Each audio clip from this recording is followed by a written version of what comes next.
বিরুদ্ধে অভিযোগ রয়েছে যে আটকের পর তিনি তার কাছে একটি মোবাইল ফোন গোপনে লুকিয়ে রাখেন এবং জেলখানার নিয়ম শৃঙ্খলা ভঙ্গ করেন। এমনকি ওই মোবাইল ফোনের কারণে ওই জেলখানা নির্মিত পানির পাইপ ভেঙে চুরে ফেলেন। তার বিরুদ্ধে কঠোর আইনি ব্যবস্থা নেওয়া হবে। অন্যদিকে একজন প্রবাসী অভিযোগ দায়ের করেছে যে তার কাছ থেকে ভুয়া গোয়েন্দা পুলিশ সেজে 900 দিনার চুরি করে দুজন ব্যক্তি পালিয়ে গিয়েছে। ওই প্রবাসী ব্যাংক থেকে টাকা তুলে বের হওয়ার সময় ছদ্মবেশী গোয়েন্দা পুলিশ প্রবাসীকে ভুয়া মামলা আছে বলে আটক করে।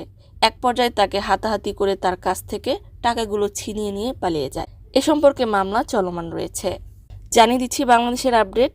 ইন্ডিয়া থেকে আসা ঢল এবং প্রচণ্ড বৃষ্টিপাতের কারণে সৃষ্ট বন্যায় বাংলাদেশের নোয়াখালী, কুমিল্লা, ফেনী, লক্ষ্মীপুর সহ বান্দরবান, খাগড়াছড়ি আরও বিভিন্ন জেলায় যে সকল পানিবন্দী মানুষেরা রয়েছে তাদের সহায়তায় সকল প্রবাসীদের আহ্বান জানাচ্ছি, যার যেমন সামর্থ্য রয়েছে বন্যার্ত মানুষের জন্য সহায়তা